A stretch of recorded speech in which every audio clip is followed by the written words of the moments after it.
আমাদের একদিনের দীঘা ট্যুর।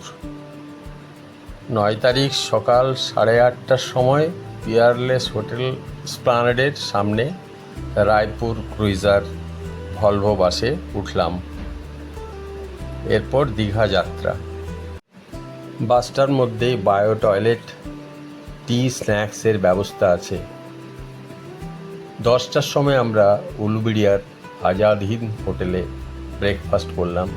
তারপর সরাসরি দীঘা পৌঁছে গেলাম 1:30টার সময়। অনলাইনে বুকিং করেছি দীঘার জোন বাই দি পার্ক হোটেলে চেক ইন করলাম।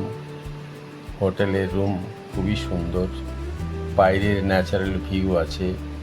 জানলা খুললেই বাইরের মাঠ, গাছপালা, প্রকৃতি দেখা যাচ্ছে। সুন্দর সুইমিং পুলও আছে, খোলা জায়গাতে, কোনো কভার জায়গার মধ্যে নয়, অনেক বড় সুইমিং পুল। জানলার থেকে সূর্যাস্ত দেখা যাচ্ছে। এটা আমাদের রুমের ভেতরের ইন্টেরিয়ার। এটা হচ্ছে রিসেপশন কাম ডাইনিং হল।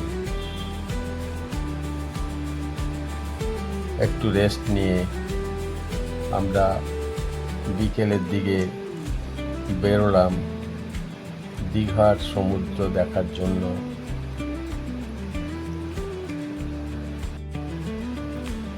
হোটেলে এসে চেক ইন করার পর আমরা প্রায় 1 থেকে 1.5 ঘন্টা সুইমিং পুলে সুইমিং করেছি এবং তারপর লাঞ্চ করেছি।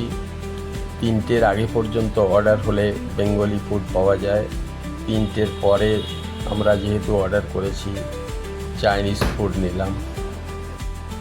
হোটেলের বাইরেটা কি সুন্দর দেখুন, অনেক বড় এলাকা নিয়ে হোটেলটা তৈরি।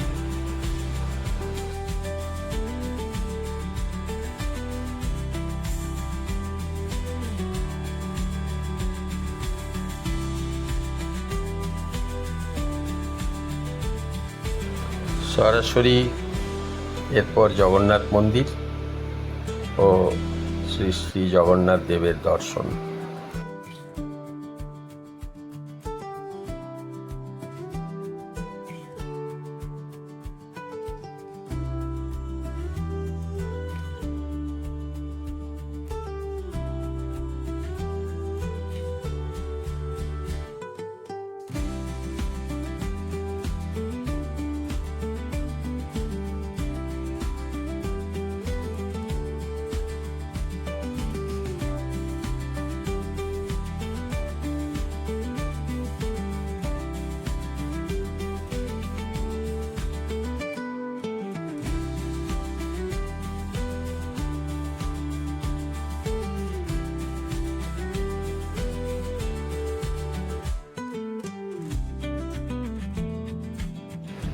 রাতের আলোয় দীঘার সমুদ্র তট।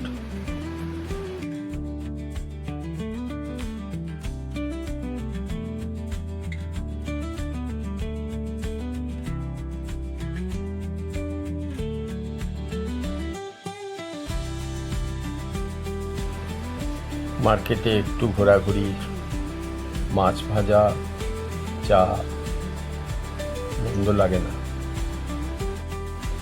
সকালের উত্তাল সমুদ্র।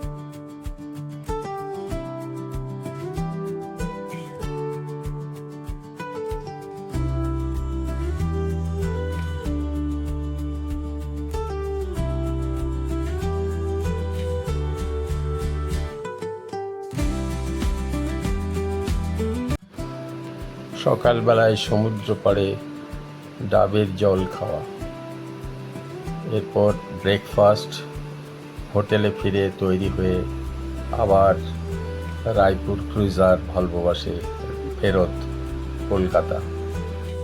10 তারিখে 1:30টার সময় কোলাঘাটের বালাজি রেস্টুরেন্টে লাঞ্চ এবং এরপর সরাসরি কলকাতা এসপ্ল্যানেড।